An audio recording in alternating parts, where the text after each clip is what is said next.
On the next CNN Presents, our mental health care system, is it failing those who need it most? It got so bad that I cannot believe I did not kill myself. While some are denied the help they need, others are locked up. Jails were not meant to be treatment facilities for people with severe mental disorders. Victims of a system on the verge of a breakdown. On the next CNN Presents, tonight, 9 Eastern. Hollywood's fat-busting secret revealed at 11.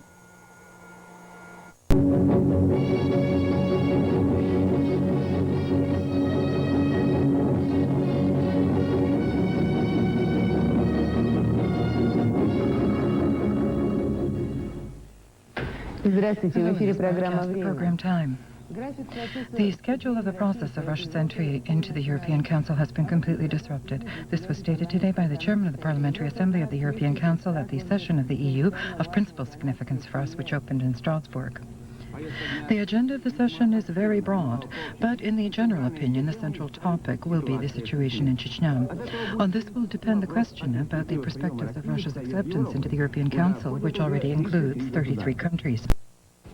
Coming up, the search for survivors from the crash of ValueJet 592 comes to an end. Now, the focus is on what caused the jet to nosedive into the Florida Everglades. We will have a live report from Miami, plus a look at safety questions that could affect passengers' confidence in the discount airline. And complete coverage of the Flyers' overtime and agonizing loss at the Spectrum. All that and more next on a late edition of the Fox 10 o'clock news.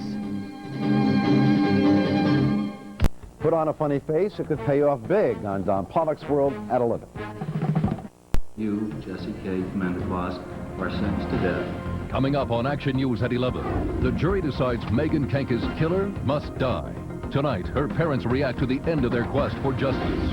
On Health Check, if you're looking to lose weight, find out why more snacking may be just what you need. Plus, hear how the historic tobacco deal that kills off Joe Camel could affect you, whether you smoke or not. On Action News at 11 with Jim Gardner, Dave Roberts, and Gary Papa.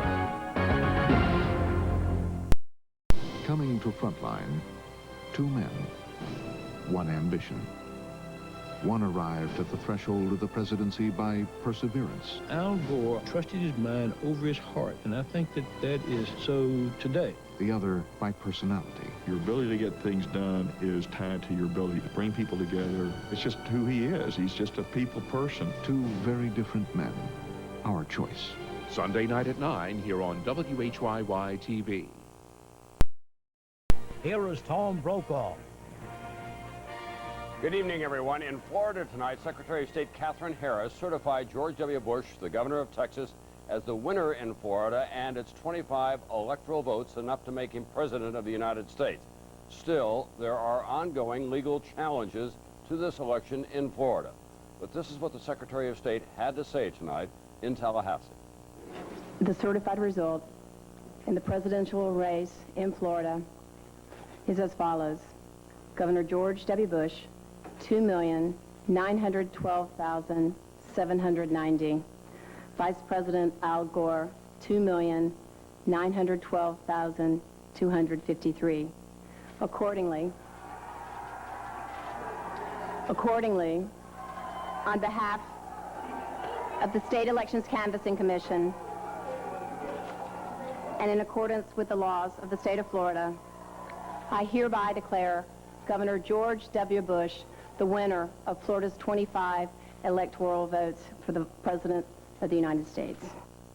Shortly after that announcement by Katherine Harris, Senator Joe Lieberman, the vice presidential candidate on the ticket with Vice President Al Gore, appeared to say that he and Mr. Gore would continue to contest this election.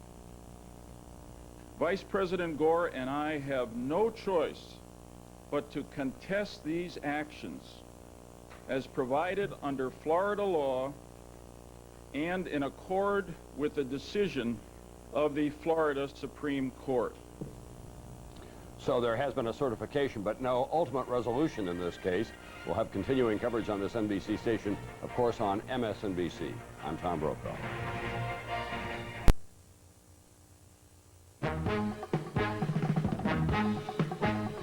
Hello, I'm I'm Rob Jennings with an Action News halftime report. The big story tonight is a developing winter storm. So let's get right to Sally Ann Mosey in the latest from AccuWeather. Well, it promises to be a very messy morning commute. If you're north and west of the city, you'll want the shovel, south and east, the umbrella. All the action starting after midnight. AccuWeather says north and western suburbs, it will be mainly a snow event. In the city, starting off with some snow, changing to rain, and along the shore, all rain. It'll all be ending by early tomorrow afternoon. The snowfall totals in the city itself about a coating to 2 inches, and the farther north and west you go, the more accumulating snow with up to 8 inches in through the Poconos. We'll be tracking the storm and have more for you tonight at 11.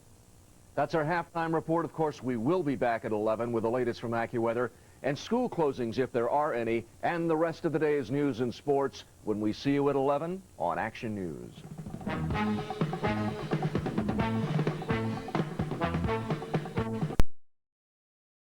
Fighting for her life.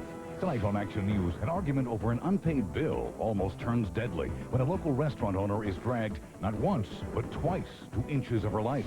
Then it tipped over months ago. Tonight, workers try to move a mammoth of a mistake back into position. And you want wonderful? You got it. AccuWeather with a weekend forecast that's got the goods on Action News with Jim Gardner, Dave Roberts, and Gary Papa. 11 o'clock is the time to watch Action News tonight. A new way teens are dialing up danger. Monday at 11. A new clue in the search for the D.C. sniper at 11. Good evening, everyone. I'm Monique Braxton. Coming up at 11 on NBC 10 News, this truck could be an important clue in the search for the D.C. sniper. We're live. Relief for women in Center City, Philadelphia. Police say they have the Spruce Street rapist in custody. Plus, an out-of-control car plows into a New Jersey block party, injuring more than a dozen. Clouds are still on duty tonight, but that may be changing soon. We've got some sunshine on the way. I'll show you what's ahead coming up with the Earthwatch forecast. Tonight at 11 on NBC 10 News, remembering the Philadelphia victim of the Washington sniper. A murder a year ago of a local police officer is finally solved. We'll tell you who's in custody. Straight ahead on NBC 10 News at 11, the Center City rapist may be in custody. We're live.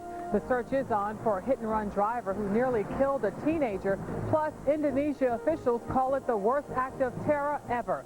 Bombs exploded at a nightclub and near the U.S. consulate. Next.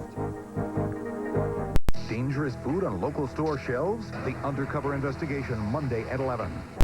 Coming up tonight at 10, I'll have details on some colder weather moving into the region. The wind chill's really going to drop for tomorrow. I'm Rob Garino with the forecast at 10. Low fat versus low carb. The debate is heating up again. Tomorrow, results of a study that could change the way you diet. Health Watch on the CBS Evening News with Dan Rather. At 11 on Eyewitness News, you thought you were buying a pound of coffee. You got 13 ounces, and that's just the beginning. Much more on the incredible shrinking products at 11. In weather, we're dry for now, but not for long. Details ahead at 11. Tonight, sentenced to die after spying for Hitler, he evaded death and settled in our area. Now, for the first time, he comes out of the shadows in a CBS 3 exclusive. Tom Negrin exposes Hitler's spy next door. Tonight at 11. A sexual predator tries to force his way into a local daycare center at 11. At 11 on Eyewitness News, a major area roadway closed after a bridge beam cracks. Find out how long it'll be shut down and how it will affect your commute. Clouds and rain moving toward the Delaware Valley, but will it be a weekend washout? Details at 11. The National Terror Alert raised to orange, what it means to you at 11. Hello, I'm Mark Howard at Philadelphia International Airport. Weeks ago, we did a special Eyewitness News report on a lack of security here at the airport. Tonight, with the nation on a heightened state of alert, we came back for another look, and believe it or not, conditions are even worse. We took our cameras where they didn't belong. We were taken there by people who shouldn't have been able to go there. We'll show it to you all in just 15 minutes on Eyewitness News. Also at 11, Kathy Orr has a first look at the Memorial Day weekend forecast. That's all on Eyewitness News at 11. Next on Eyewitness News, an American traitor who spied for the Nazis, and we found him living here in the Delaware Valley. Amazing video, a monk rescues a cop from the bad guys. Next. Good evening, everyone. I'm Monique Braxton. The terror alert level has been raised with the threat of attacks during the holidays. Find out what this means for you in a live report. Plus, the latest on a scare involving a New Jersey transit bus. I'm Amy Freeze. A change in the weather pattern starting tomorrow affects our chances at a white Christmas. I'll have your forecast. And hear what the Eagles have to say following a disappointing loss at the Link. Tonight on NBC 10 News at 11 after the movie. The I-Team uncovers deplorable conditions at a local horse carriage company after Survivor. I'm Beasley Reese from Houston, Texas, live tonight right after Survivor All-Stars. I'm Alicia Lane. Tonight, CBS 3 has your sneak preview of the new Star Wars movie, Revenge of the Sith. Only we can show you the 3 hidden things fans need to watch for. Don't worry, we won't give anything away. Tonight at 11, only on CBS 3.